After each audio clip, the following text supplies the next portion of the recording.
Seguimos acompañándolos a través de la frecuencia del EU36 Radio Coronel Suárez en simultáneo con el 100.5 de FM Suárez.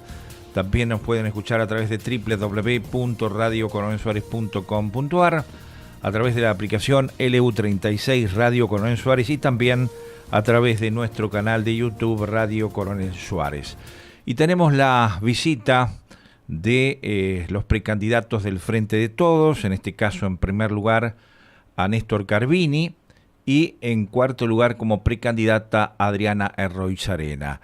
Néstor, Adriana, bienvenidos, ¿cómo están? Hola, bien, gracias por invitarnos en este espacio. Sí, muchas gracias. Néstor, y bueno, recorriendo la ciudad, recorriendo el distrito, en un periodo de estos 2 años que asumió el gobierno de Ricardo Móssero muy particulares, inéditos y bueno, donde más que nunca hubo que poner la mirada en lo que es la salud, algo tan sensible para la comunidad, ¿no? Como ustedes observan, ya afortunadamente se va disminuyendo este cuadro en función de, bueno, haber logrado, digamos, el avance de la vacunación.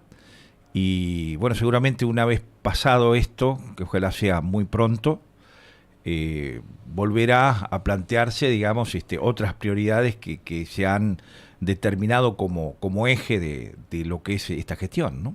Sí, perfecta introducción, ¿no? En eso debemos decir 2 cosas, ¿no? Primero, que al poner en marcha este sistema del vacunatorio, después del primer episodio de la cerrazón de la pandemia, que nos encontró apenas con 2 meses y medio acomodándonos en el gobierno, hubo que reacomodar todo el equipo y pasamos de una idea de empezar a llevar adelante algunas propuestas para hacer simplemente un tema que tuvo que ver de cuidado de los vecinos, ¿no?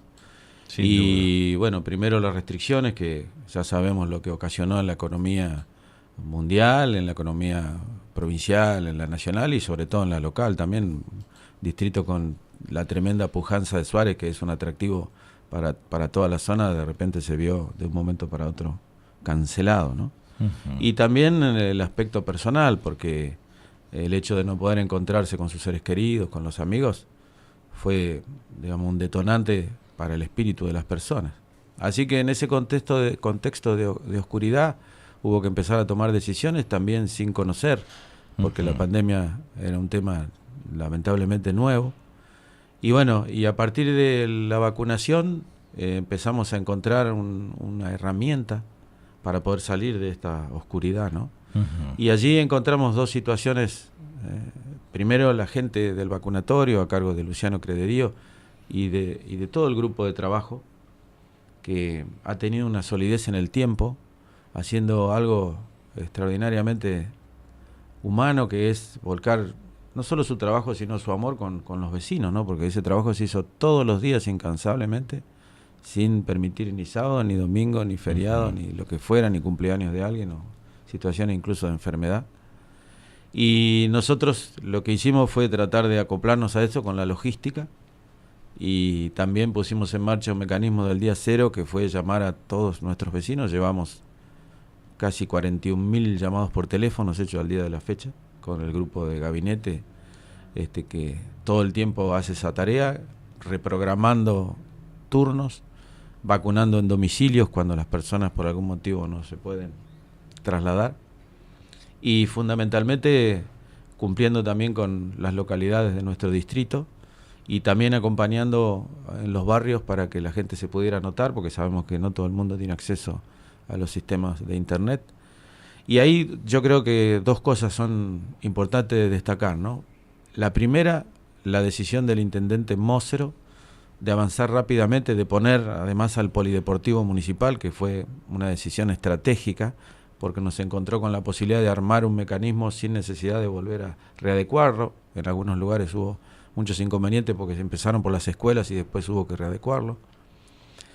Y el mecanismo, digamos, sostenido a través de la logística de apoyo, porque también ahí hubo personal que de alguna manera se contagiaba o tenía que hacer por contacto estrecho, no podía ir a trabajar, y logramos armar un equipo de trabajo que pudiera suplir eso en la inmediatez. Y la otra cuestión que me parece yo la quiero reconocer, que es que más allá de la decisión, si el acompañamiento de la población no hubiera sido lo que fue, esto no hubiera sido posible. O sea, no hay decisión sin el acompañamiento de la población, ¿no? Sin duda. Esta mañana escuchaba a través de un medio nacional un caso particular en Córdoba, ¿no? Donde se ha determinado, digamos, el caso de los docentes, ¿no? Que no se vacunen, no van a percibir el salario en función de poner en riesgo precisamente al resto de la comunidad, ¿no? Qué importante es esto en el sentido de además afectar al resto de los vecinos, ¿no? Digo, es una medida fuerte realmente, sí, pero lo que sí. marca es la importancia de estar vacunados frente a este escenario, ¿no? Sí, sí, tal cual. Nosotros en la parte de educación, que es un poco donde estoy trabajando, realmente, como decía recién Néstor, vivimos una situación extraordinaria todos, no sin distinciones políticas, sin a todos los vecinos nos tocó, todos tuvimos nuestras pérdidas. Realmente fue muy difícil. El área de salud, como destacó recién Néstor, de la importancia que fue, que nos encontró también en una situación donde había necesidades, y esas necesidades rápidamente fueron resueltas con ejecutividad y gestión. Y también lo mismo pasó en educación. En educación nos encontramos que, bueno, esa conectividad nosotros tenemos un estatuto y un currículum, ¿sí?, donde nos hablan de la conectividad y de los TICs, de los famosos TICs, que tanto nos costaba a los docentes aplicarlos, y sin embargo creo que fue la forma de empezar a trabajar con nuestros alumnos, incluirlos en la tecnología, ¿sí?, y en las redes sociales. Realmente fue muy difícil para todos reacomodarnos, porque tampoco las instituciones estaban preparadas para todo esto.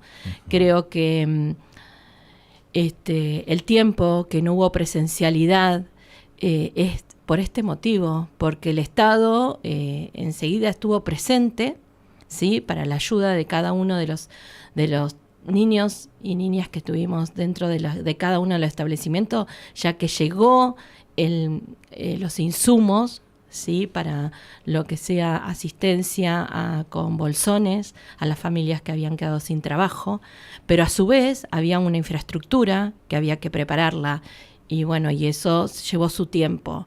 En mi caso, en una escuela de 400 alumnos, no fue nada fácil, había que trabajar mucho, y creo que los que no estamos, mucha gente que no está dentro de la educación no sabe lo que es estar dentro de una presencialidad, y es lo que queríamos todos, ¿no? Uh-huh. Lo que buscábamos todo vecino. Creo que no hay nadie que no quisiera la presencialidad. Nosotros queremos que nuestros alumnos aprendan y sean alguien, un futuro para el mañana. Entonces, qué mejor la educación. Sin duda. Y bueno, acá el caso particular es también cómo el avance, la tecnología permitió de alguna manera compensar. Muchas veces escuchábamos a especialistas, no tan especialistas, también en algunos casos, que decían que no había clases, cuando en realidad los docentes estaban trabajando a través de la virtualidad. Exacto. Mucho más que la presencialidad, ¿no? Esto hay que decirlo.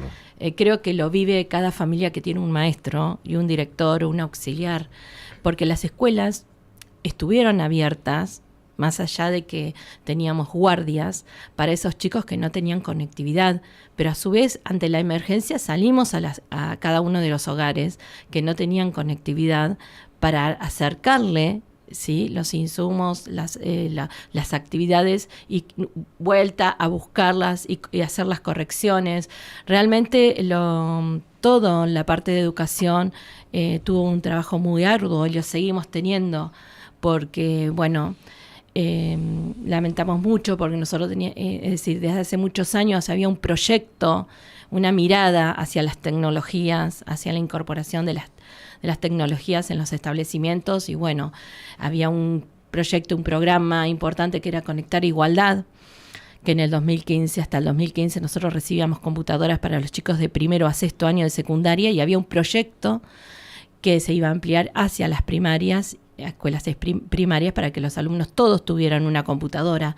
Si se hubiera seguido ese proyecto, tal vez hoy estaríamos hablando de otra cosa, ¿sí? Porque fue muy difícil para las familias. Habían familias que no tenían ni wifi, claro, no tenían la posibilidad de comprar una computadora, se encontraban que tenían hasta 3 o 4 hijos y a la vez se superponían los horarios. Realmente el trabajo del docente, de los directivos, de los auxiliares, de todo el sistema educativo fue muy arduo, y sigue siendo, porque lo que estamos preparándonos es para eso, ¿no? Exactamente. Y más allá de que por ahí coinciden muchas cosas, es decir, creo que nadie está preparado para una pandemia y lo que estábamos viviendo, nadie, en el mundo, ni en las mejores potencias nacionales de otros países. Creo que Argentina fue muy golpeada en muchos aspectos, y creo que el gobierno tenía programas muy importantes en educación, los tiene, y había que seguir llevándolos a cabo, y bueno, hubo una interrupción en educación. Néstor Carabini, se pide el voto al ciudadano suarense para continuar con este proyecto que se inicia en el 2019, digo proyecto, digamos, a realizar, porque eso es un plan de gestión. ¿En qué ejes se va a hacer hincapié a partir de esta elección, ¿no? ¿Ustedes qué propuestas, porque es un poco lo que el ciudadano quiere saber, qué me proponen a partir de la elección, digamos, en este caso de las bancas en el Consejo Deliberante? Bueno, primero dejar establecido que el voto para la gestión del intendente Mosero para la ciudadanía es un voto de tranquilidad. Primero porque puede leer la historia de lo que se hizo. Es decir, nosotros todos nos constituimos parte de nuestra historia. ¿Quiénes somos? Somos parte de nuestra historia. Y ahí en esa historia se puede ver varias cuestiones, ¿no? Primero, cuáles eran los ejes principales de esa tarea, que fue el desarrollo del trabajo, y por eso nos llevó en algún momento a Coronel Suárez, allá entre el 2011, 2012, 2013, al pleno empleo. Y eso fue una decisión de carácter estratégico, institucional, acompañado por el gobierno provincial y nacional, para poder llevar adelante esa propuesta. Segundo, entendemos que el tema de la salud es una cuestión central, y por eso tenemos un hospital de características regionales, que lo estamos además recategorizando en este momento, y que en el marco de la pandemia hubo una inversión fabulosa para poder duplicar la posibilidad de atención en terapia intensiva, y eso garantizó que nosotros no tuviéramos una situación de colapso si no hubiera sucedido indefectiblemente. Pero más allá de la condición particular, nosotros hemos puesto en marcha algunas cuestiones centrales, como el Centro de Neonatología Regional, que decimos que es regional por la prestación, aunque digamos la inversión la hace el municipio. Esto ha llevado claramente, para el caso de la región, a bajar la mortalidad infantil del 14.7 al 8.5, generando la posibilidad de atender a más de 2.500 chicos de Suárez y de la región. Eso significa calidad y sistema preventivo de salud que se va a ir acoplando con otros servicios que nosotros consideramos esenciales y que claramente forman parte de las decisiones de los gobiernos municipales, provinciales y nacionales, es decir, forma parte de la política de Estado. Otra cuestión central ha sido los programas que tienen que ver con el desarrollo de la vivienda, ¿no? Nosotros pusimos en marcha varios programas hasta el 2015, construimos aproximadamente 1.300 viviendas de plan federal y entregamos más de 1.000 créditos Procrear, créditos hipotecarios Procrear, y una de esas tareas esenciales es volver a esa cuestión que también el Estado impulsa.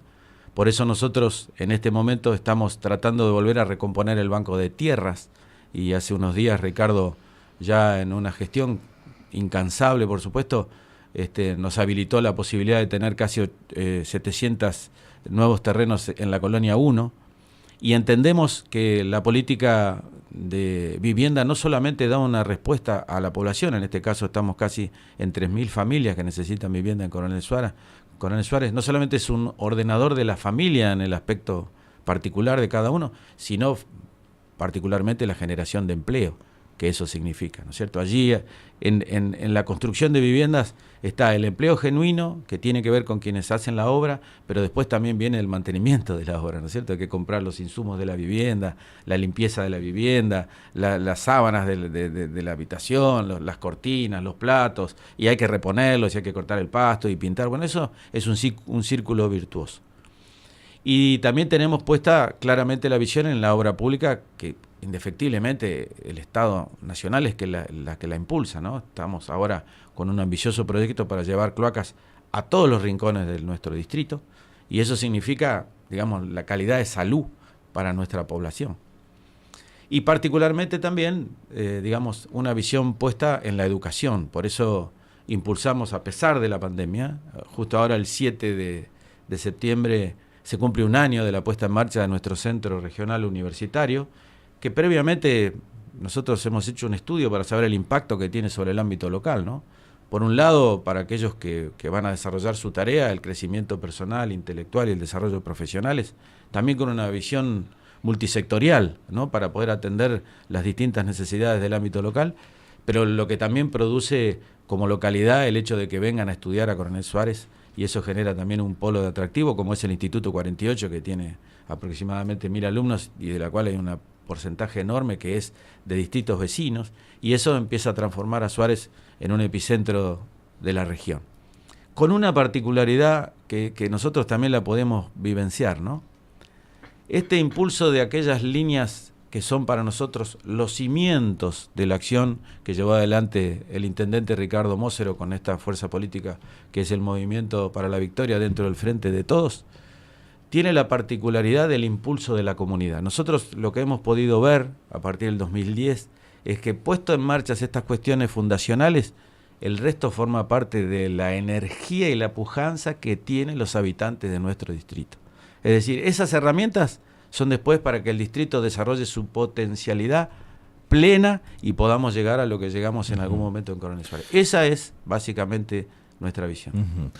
Desde la campaña que se hace a través de quien es candidata a diputada nacional por el Frente de Todos, Victoria Tolosa Paz, se hace referencia a la reactivación económica, productiva y demás. Sin duda que la interrelación del sector público con el privado es importante para, de esa forma, bueno, generar mayor producción, generar mayores ingresos, generar fuentes de trabajo. ¿Cómo desde el municipio, desde el área de producción, se está interrelacionando con los distintos actores del sector privado? Bueno, la primera instancia que nosotros hicimos fue ponernos en contacto con la Secretaría de Industria de la Nación. Allí hay una persona clave, el licenciado Ariel Eschale, que en su oportunidad fue quien se puso al hombro, por decisión del entonces presidente Néstor Kirchner, la puesta en marcha de este mecanismo de sustitución de importaciones, que significa la posibilidad primero de volver a generar un crecimiento sostenido en la empleabilidad de la fábrica. Para nosotros entendemos que es un sector esencial y digo, para que podamos tener alguna idea de esa cuestión. Nosotros hoy, el último relevamiento de hace aproximadamente 3 meses, nos dio 5.974 personas buscando empleo, que sabemos que además no es la totalidad, ¿no es cierto? Y sabemos que estas casi 6.000 personas a un promedio de ingreso de 50.000 pesos, es decir, apenas por debajo de la canasta básica, digamos, está faltando en nuestra comunidad 300 millones de pesos por mes, que son, con los aguinaldos, 4.000 millones de pesos al año.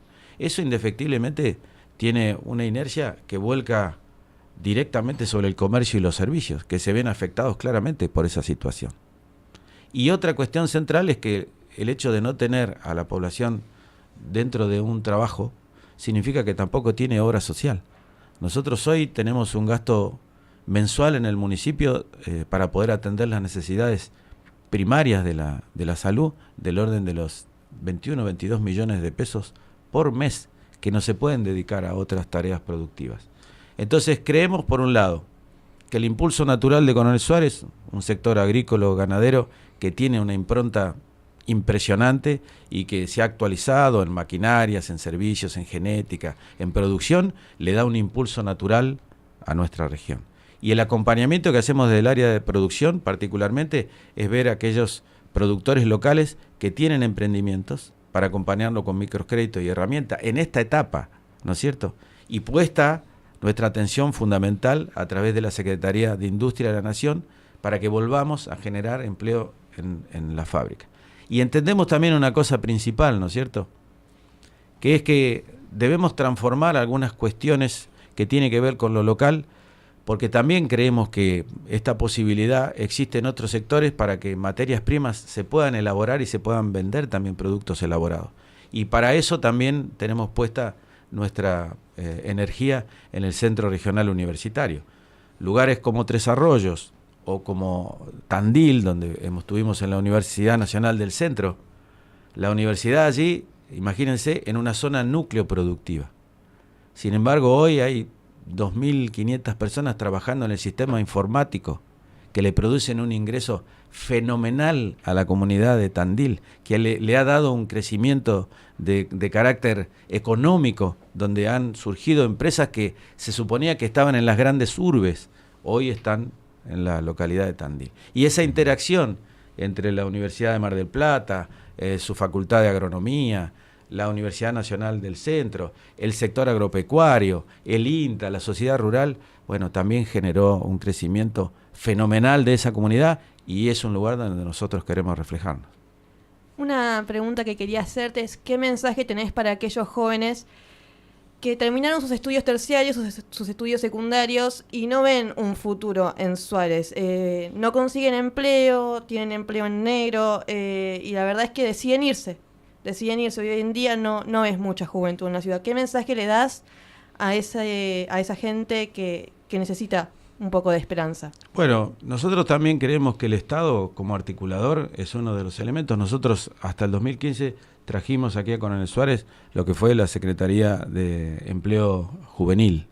Nosotros creemos que una de las cuestiones esenciales al comienzo de esta tarea es que el Estado apoye la posibilidad de trabajar para aquellos que no tienen experiencia, pero sí tienen la capacidad académica en los distintos emprendimientos que tiene Coronel Suárez, y allí está puesta esa energía. Y digo para que se pueda comprender. Nosotros, cuando voy a contar una experiencia extra zona, ¿no? Yo cuando llegué a Tierra del Fuego después de la Guerra de Malvinas en el año 82, imaginemos las posibilidades para los estudiantes o para quienes estaban allí. Nosotros allí pusimos en marcha algunas cuestiones centrales, la Ley de Promoción Industrial 19640, que hoy tiene más de 300 empresas instaladas, y que no solo son armadoras, como dicen quienes no conocen, sino que también se puso en marcha un desarrollo tecnológico de apoyo a aquellas empresas, y esos son los jóvenes que están ahí. Y los teléfonos que se arman, los jóvenes los desarman, ¿sí? y trabajan en el know-how y acreditan información a las empresas madres y le pagan ese trabajo para mejorar el implemento de esa telefonía. Y también pusimos en marcha algunos aspectos que en aquel momento para lo que fue Tierra del Fuego era cero absoluto, como el ingreso de PBI por el tema de turismo. 20 años después la provincia, a pesar de ser productora de hidrocarburos, de gas y petróleo, maderera, de la pesca y tener un área de desarrollo productivo en el área de la 19640 como zona industrial, en el PBI de la provincia de Tierra del Fuego el ingreso por turismo es más del 50% del ingreso a la provincia. Y ahí también está dado esta posibilidad de generar acciones en el ámbito local para que los jóvenes tengan la posibilidad de trabajar. Por eso, una de las cuestiones centrales que yo tengo esa experiencia es que más allá de la condición de los actores de los distintos sectores políticos, nosotros nos tenemos que poner de acuerdo en algunas cosas básicas, como sí hicimos en la provincia de Tierra del Fuego, que nos permitió con esas cuestiones básicas poder desarrollar esta actividad. Y doy un ejemplo, ¿no es cierto? Si nosotros creemos en la universidad, entonces claramente tenemos que llevar adelante una tarea para que eso crezca, no para que se debilite. No para que alguien venga y diga que no va a ser universidades porque creen que los pobres no van a ir a la universidad. Bueno, esa propuesta la tenemos que aclarar para tener en cuenta que cuando uno habla de la presencialidad y defiende la presencialidad y dice que cree en el desarrollo a través de la educación, la pregunta es, ¿a través de qué decisiones sostener el centro regional universitario para que eso se transforme en una universidad? Y yo, que originariamente soy de Lomas y que cuando era estudiante secundario juntaba firmas para que sacaran las universidades de la capital federal y la pudieran instalar en el conurbano, porque no podíamos viajar a estudiar al centro de Buenos Aires, pudimos lograr que la primera universidad descentralizada fuera en Lomas de Zamora.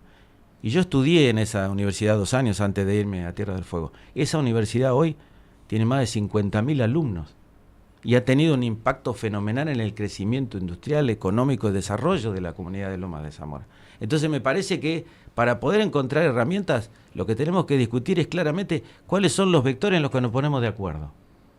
Si vamos a tener una política de empleo para los jóvenes, todos los partidos políticos debemos acordar que esto lo debemos llevar adelante. Y tenemos que usar como tenemos en nuestras economías, como la de Coronel Suárez, que es emergente, recién está empezando. Bueno, ponernos de acuerdo para apoyar desde donde sea.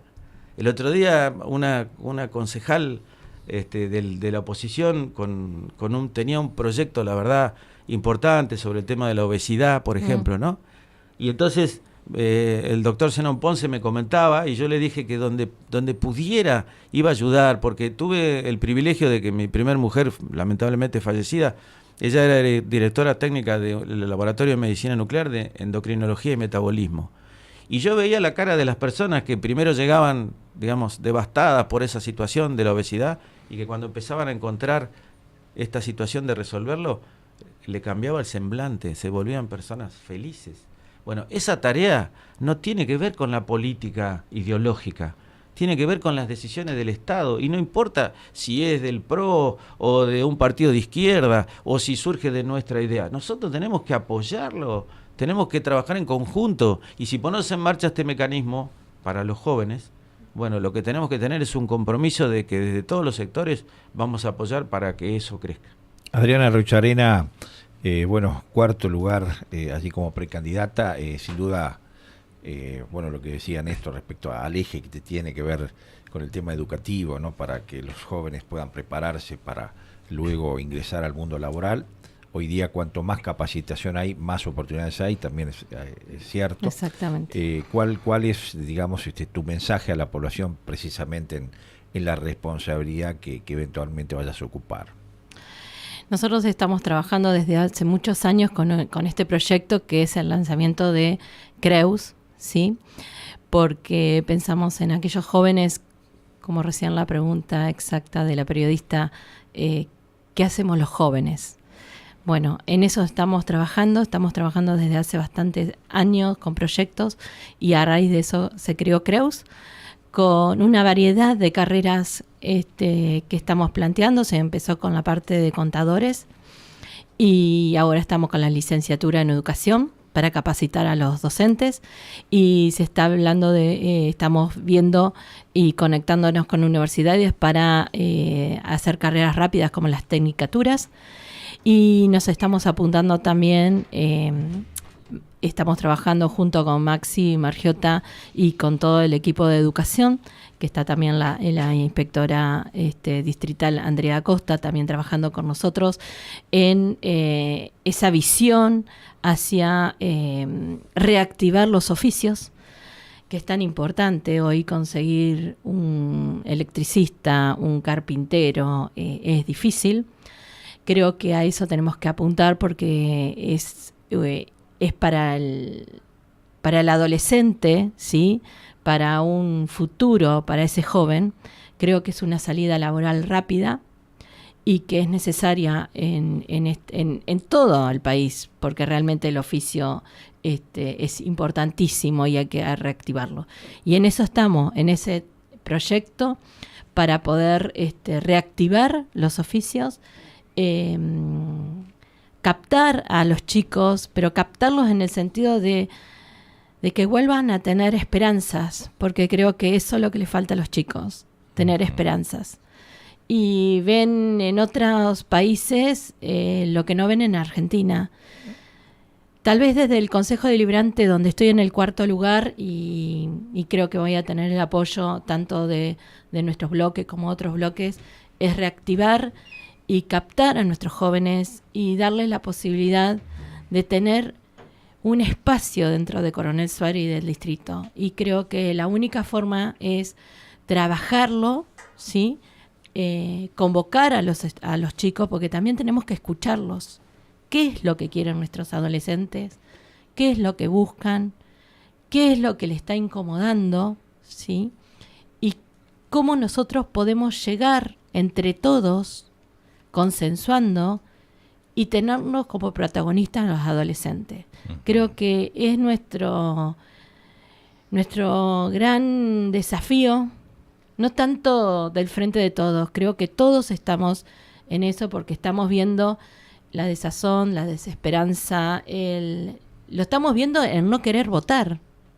Fíjense, en no querer hay cierta, votar. Digamos, Apatía. También está la desesperanza de mucha gente, de muchas familias también, ¿no?